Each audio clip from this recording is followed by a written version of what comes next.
numbers and show how we plan on doing that and back it up with some numbers.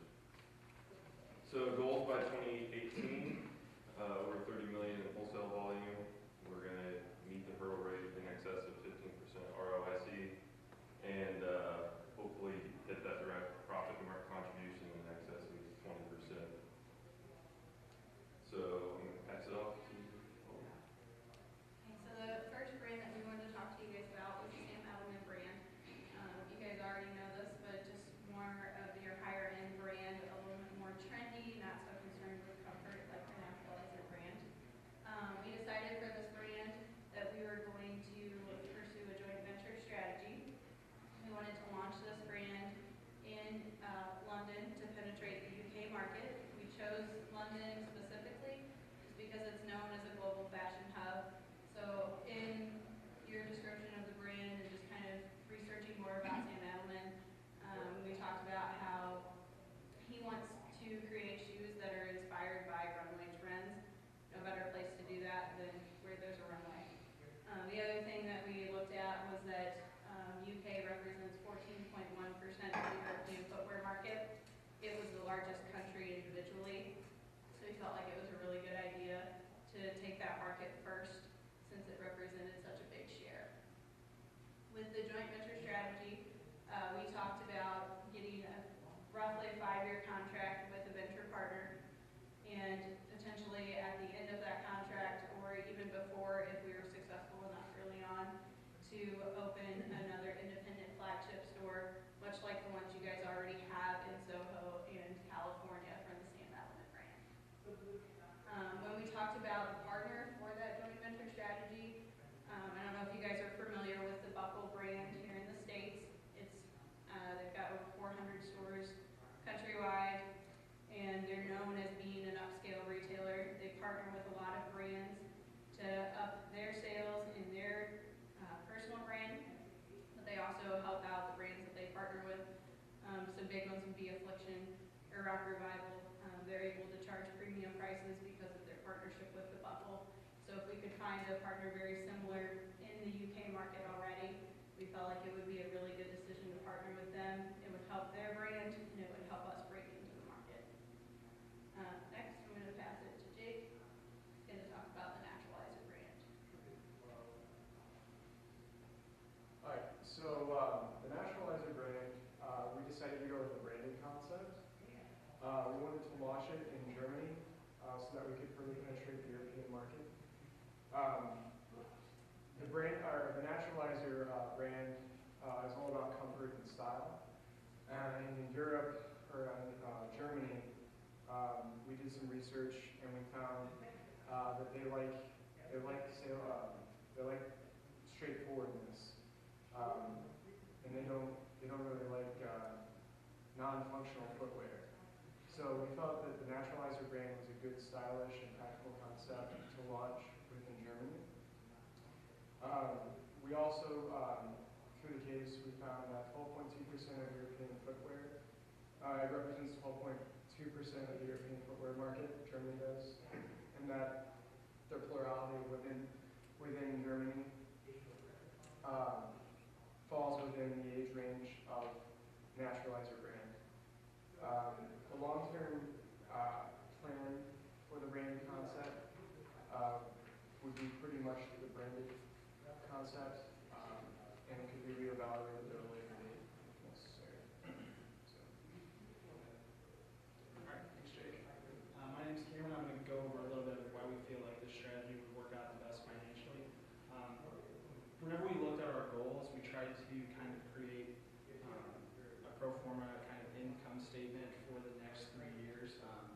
But more so than being budget with more specific benchmarks, we are giving more a formula.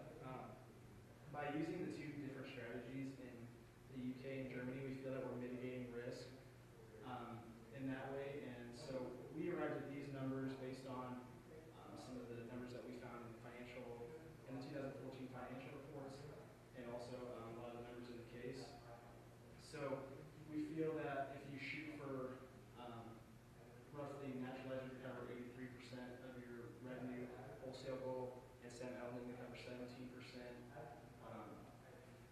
those numbers, we were able to generate sort of a rough estimate of cost of goods sold based on the information we were given.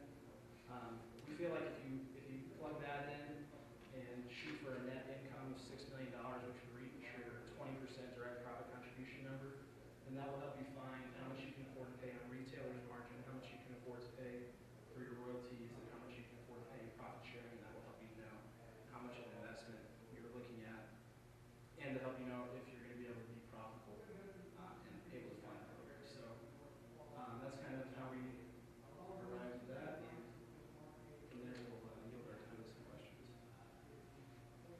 So help me on the, I'm just going to jump in. JV, how would you structure? What would your partner do versus what would he do? Or what would we do versus what the partner would do?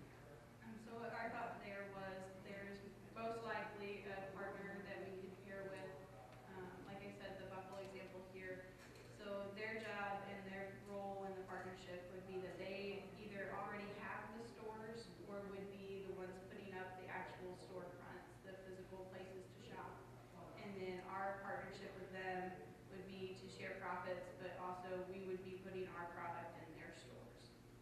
So like, for example, Buffalo has their Affliction Denim, or they have Steve Madden footwear. I'm sure you guys are familiar with that. Steve Madden is sold in a lot of places, but they do partner with Buffalo. They are sold in Buffalo stores.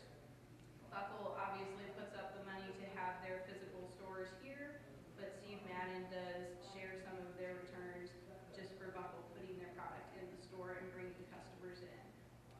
Retailers obviously are going to benefit if people are looking just for the Sam Edelman brand and come in looking for that. If there's good sales force in the stores, they're going to be able to sell other things from the customers that are brought in for that Sam Edelman brand. Yeah, the key to using a joint venture is capturing the core competencies that the company that Brown Shoe doesn't have in Europe. You know, the core competencies that we would hope the company that we pair with already have the knowledge of Europe, the European market, the shoe wear market, and all that in Europe. That's the real benefit of doing a joint venture versus going in there only by ourselves. Would it be retail, wholesale? People say. Wholesale. So just, you're meaning they would start Sam Edelman branded concepts and would sell it to a wholesale, or are you saying you find a partner that would sell to the wholesale like Selfridges and department stores in the UK? I think we decide on selling directly and not doing it in between person, just selling wholesale directly to the company.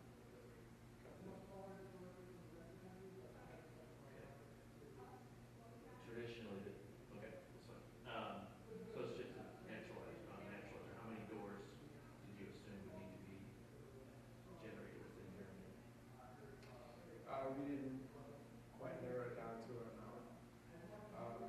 The numbers that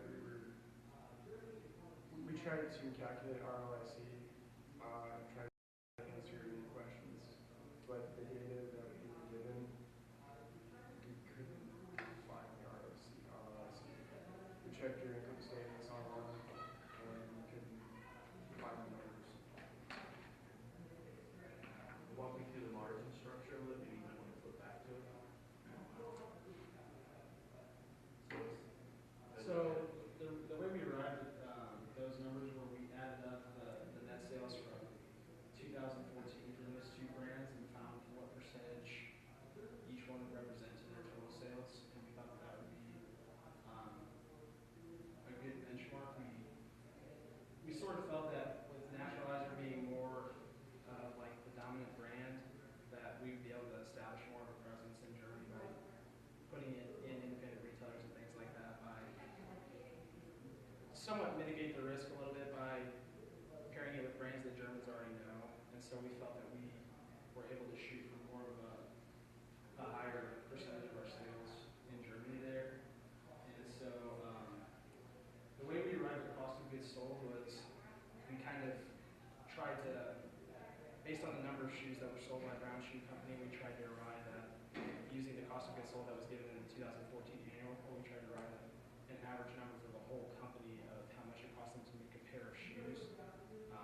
Obviously that doesn't break it down by how much it costs to make a pair of Naturalizer sandals or how much it costs to make a pair of Sam Edelman boots, are different on your end, that's fine. We tried to create more of a formula that could be followed, if that makes sense. What kind of profit sharing arrangement did you assume? Well, On the JV side? 50/50, 30/70, what kind of? we considered 50/50, but we felt that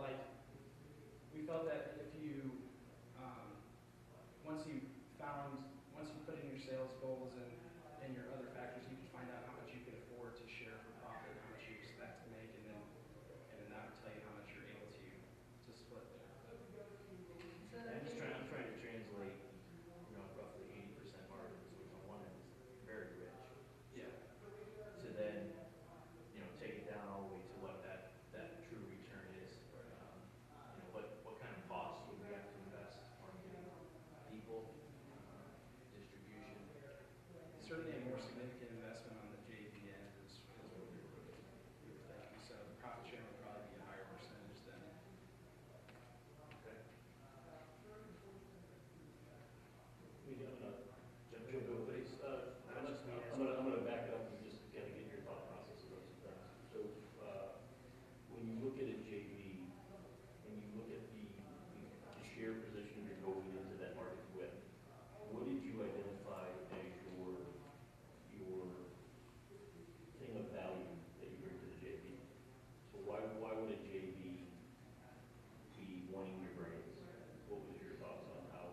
So again, that goes a long way towards how you're going to structure the JV. I think our thought process there, and the reason that we did that for the Sam Edelman brand and not the Natural Life brand, and we picked London specifically, was in the United States, people flock to California to get the latest, trendiest fashion items. That's probably why the flagship store for Sam Edelman in California has worked so well thus far. So our thought process was, in London, people are going to want the trendy new thing. If we can get the demand there and we can get it in people's minds that Sam Edelman is a hot, trendy item that they need, then that's going to be what we bring to that partner. In America, there's definitely certain brands that if stores can get a deal with them, they jump on the opportunity because they know that people are going to come in just for that brand. And like I said, if you go into a store looking for one thing, 9 times out of 10, you're not going to come out with just that one thing. So if we can have a brand that makes people want to come into the store, then they have more customers in their store. It gives them more potential for sales for other items in the store. So that's what we're bringing to the table for them. A desirable brand that's going to get fashion conscious people in the door in London. We were also thinking about your brand history for both Naturalizer and for the Sam Edelman brand. You were making profits off of those in China, making profits off of those in America. So like the brands for themselves, they kind of spoke for themselves essentially. And we figured that the financial history of turning profits, not just in America, but elsewhere in the world, would kind of speak for itself.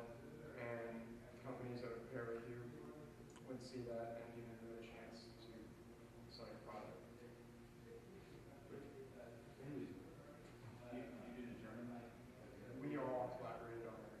So who got the, what research did you use on the, you did some research that, determines all this is their interest, right? This is why, have this kind of shoe on there. Where did you get that data? Actually, I recently did a travel study to Europe, and I've got foreign exchange student friends who are from Germany. So we contacted them and we're asking them, you're in this target age range for this brand. Where do you shop? What kind of shopping experience do you want? If you're going to spend $300 on a pair of boots, where would you go to do it? What kind of environment would you be looking for? And I know we talked about it, I think it was in the case a little bit, but we just consulted them and just kind of my prior knowledge with international classes that I've taken. They want more of a one-on-one feel. And I feel like in America, we expect the same thing. If you're going to buy a premium item, you want someone that's going to cater to you. You don't want to walk into a JCPenney and spend $300 on boots. You want to go somewhere where you feel like the salesperson is giving you attention and they're showing you the reasons why you need to buy that. Because most people aren't going to just decide on their own, oh yeah, I'm gonna spend $300 on boots. So thinking about natural, those are all concept stores. Looking to, we would own that the assumption. We would enter the market directly, so own the concepts, take on the rent, take on the personnel. The definition that we were given for brand concept in the case is something more along the lines of the Third party would be the just. So you find a third party. right, independent retailer or something of that nature. I think in those situations, way back then, those partners recognize retail, we recognize wholesale, so we're kind of some in the wholesale. Right. And then some in retail, so there's that portion of that margin, a good chunk of the margin that you represent there is that partner would get, so we get half of that. Yeah. So when you talk through your assumptions on ROIC, then take natural, you're saying it's gonna net roughly 20 million margin. I don't see how you got to your ROIC of that, 15. Half of that 20 at least, we would get, that would stay. So that was assumed. What we were, like I said, what we were trying to create was not, this is how you reach that goal, but this is a formula. If you're solving for 20% direct profit contribution, 15% ROIC,